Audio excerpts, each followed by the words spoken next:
Good morning friends.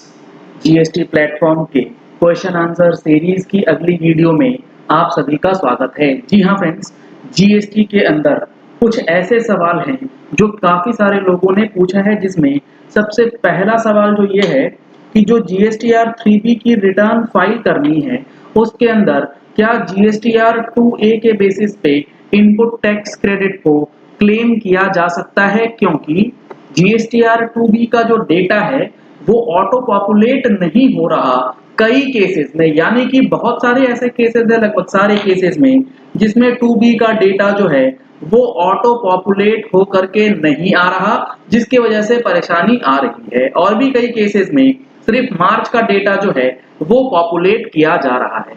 तो इस संबंध में आपको ये चीज समझना जरूरी है कि जो सेक्शन 16 सब सेक्शन 2 का क्लॉज डबल ए है वो 1 जनवरी से नोटिफाई हो चुका है, जो ये कहता है कि आपको इनपुट टैक्स क्रेडिट क्लेम करने के लिए आपके पास वो इनवॉइसेस जो हैं पोर्टल पे दिखने चाहिए।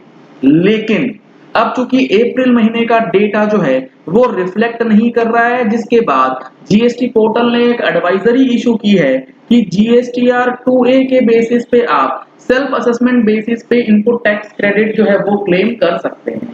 तो आपको अगर 2A के बेसिस पे क्लेम करना है तो आप कर सकते हैं on the basis of advisory, लेकिन एडवाइजरी का कोई भी लीगल बैकग्राउंड आप नहीं दे पाएंगे। आपको एक प्रिंट आउट निकाल के तो रखना ही होगा अगर आप 2A के बेसिस पे क्लेम करते हैं, और अगर 2B के बेसिस पे करना चाहते हैं तो कुछ समय का वेट कर लीजिए। अगर पोर्टल अपडेट कर देता है तो कोई बात ही नहीं है। लेकिन लॉ में ये चीजें कि 2A के बेसिस पे आप क्लेम कर सकते हैं, ये आपको बहुत अच्छे से समझ करके करना पड़ेगा। On the basis of advisory आप ले सकते हैं, लेकिन उसमें रिस्क रहेगा कि आईटीसी जो है वो 2B से मैच नहीं करेगा। ऐसी ही मल्टीपल चॉइस क्वेश्चंस के लिए आप जुड़ सकते हैं ऑनलाइन एजुकेशन प्लेटफॉर्म अनअकैडमी के साथ, जिसके अंदर आपको फ्री टेस्ट सीरीज जो है वो प्रोवाइड की जा सकती है, जिसमें एमसीक्यू के टेस्ट होते हैं, डायरेक्ट टैक्सेशन, इनडायरेक्ट टैक्सेशन से रिलेटेड, इनकम टैक्स के अंदर आपके कुछ क्वेश्चंस हैं तो वहां पर आप अपने आप को टेस्ट कर सकते हैं, ऑडिटिंग से रिलेटेड लॉ के जो पेपर्स होते हैं उसके भी क्वेश्चंस आपको वहां पर दिए जाते हैं विद इन स्पेसिफिक टाइम। आप उन सारी चीजों का वहां पर आंसर दे करके अपने आप को चेक कर सकते हैं कि आपकी तैयारी किस तरीके से चल रही है।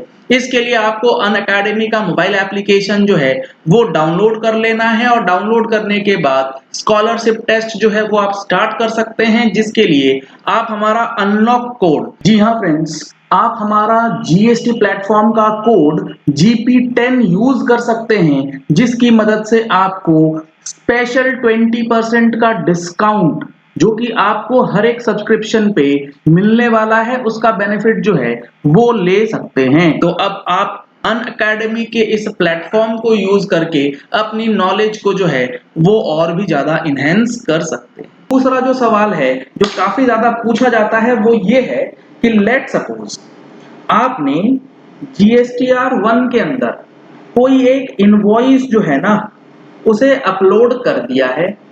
अब उस इनवॉइस को अपलोड करने के बाद जो आपको अमेंडमेंट करना है वो अमेंडमेंट करने की टाइम पीरियड जो है वो जा चुकी है। अब आप उस इनवॉइस को अमेंड नहीं कर पाते, तो क्या जो इनवॉइस अमेंड नहीं होगा उसके अगेंस्ट क्रेडिट नोट इशू कर सकते हैं, और क्रेडिट नोट इशू करने के बाद नया इनवॉइस अपलोड किया जा सकता है क्या? इस चीज को बहुत अच्छे से समझिएगा कि अगर कोई इनवॉइस गलत हो गया जिसका अमेंडमेंट नहीं फाइल हुआ तो अब यहां पर क्रेडिट नोट इशू करने का क्या ऑप्शन आपके पास है। अगर आप ध्यान से पढ़ेंगे सेक्शन 37 जो कि बात करता है अमेंडमेंट इन जीएसटी रिटर्न्स, उसकी टाइम लिमिट अगर पार हो गई है तो जीएसटी के अंदर जो हमारा सेक्शन 34 है क्रेडिट नोट और डेबिट नोट के विषय में, वो ये कहता है कि आपको क्रेडिट नोट इशू करने में कहीं कोई दिक्कत नहीं है। दो चीज समझिए, क्रेडिट नोट एक तो होता है इशू और एक होता है डिक्लेयर। इशू आप जब मर्जी कर दीजिए, वो आपके फाइनेंशियल्स की बात है, जीएसटी को उससे कोई मतलब नहीं। लेकिन जो आपको अपना टैक्स एडजस्टमेंट कराना है, यानी कि इशू करने के बाद जो आप उसे डिक्लेयर करेंगे जीएसटी पोर्टल पे, उसकी एक टाइम पीरियड दी गई। उसकी टाइम पीरियड है सितंबर की रिटर्न। सेम टाइम पीरियड है आपकी अमेंडमेंट। तो अगर अमेंडमेंट का टाइम पीरियड जा चुका तो अब आप उसके लिए क्रेडिट नोट इशू तो कर सकते हैं, लेकिन जीएसटी पोर्टल पे उसे आप अपडेट नहीं कर पाएंगे, टैक्स का एडजस्टमेंट आपको नहीं मिलेगा। इस कंफ्यूजन में बिल्कुल भी मत रहिएगा। तीसरा सवाल है कि जो ये बैंक वैलिडेशन वाली बात आती है, इस केस में जो legal name of the tax payers है उसका क्या मतलब?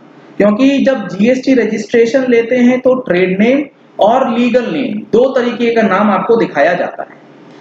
बैंक वैलिडेशन के लिए जो पोर्टल चेक करता है वो ये चेक करता है कि आपके पैन पे जो नाम है वही नाम आपके बैंक अकाउंट से लिंक होना चाहिए। हो सकता है प्रोप्राइटरशिप के केस में अकाउंट खुला हो फर्म के नाम पे, बट पैन नंबर जो है, पैन नंबर आपके प्रोप्राइटर का दिया गया होगा, उसमें आपके प्रोप्राइटर का नाम जो है वो लिंक रहता है। नाम फर्म के स्टेटमेंट में ट्रेड नेम आएगा, लेकिन पैन नंबर के साथ वो चीजें लिंक होती हैं।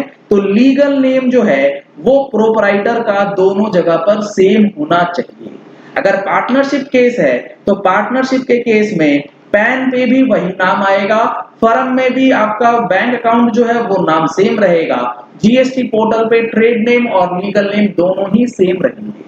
प्रोप्राइटरशिप में कंफ्यूजन रहता है, तो इसके लिए आपको ये चीज समझना जरूरी है कि बैंक में पैन डेटा ऑलरेडी अपडेटेड है, आपका पैन का नाम भी वहां पर अपडेटेड है। ट्रेड नेम तो वहां पर आपकी इंफॉर्मेशन के लिए स्टेटमेंट में लिखा जाता है कि इस अकाउंट से ओपन हुआ है। चौथा और आखिरी क्वेश्चन है, क्या आधार वेरिफिकेशन भी कंपलसरी कर दिया गया है? तो इसके लिए आपको देखना पड़ेगा कि आधार ऑथेंटिकेशन जो है वो कंपलसरी तो किया गया है, लेकिन जीएसटी पोर्टल अभी कुछ केसेस के लिए, जैसे आपको रिफंड अप्लाई करना है तो आपको आधार ऑथेंटिकेशन करना मैंडेटरी है। अगर आपका जीएसटी रजिस्ट्रेशन कैंसिल हो गया है, आप उसे रिवोक कराना चाहते हैं, तो रिवोकेशन के लिए आपका आधार ऑथेंटिकेशन किया जाना मैंडेटरी है। तो ये कुछ चीजें हैं जहां पर आपको आधार ऑथेंटिकेशन जो है वो मैंडेटरली कराना होगा, अदरवाइज आप पोर्टल पे ये फैसिलिटीज नहीं ले पाएंगे। चलिए इस वीडियो को यही एंड करते हैं। आशा करते हैं कि आपको ये पॉइंट सब क्लियर हो गए होंगे कि जीएसटी पोर्टल के अंदर जो चीजें आपको कंफ्यूज करती हैं उसका जवाब क्या है। Thank you and have a nice day. Subscribe करें जीएसटी प्लेटफॉर्म यूट्यूब चैनल को और बेल आइकन प्रेस कर लें जीएसटी और इनकम टैक्स की वीडियोस सबसे पहले देखने के लिए।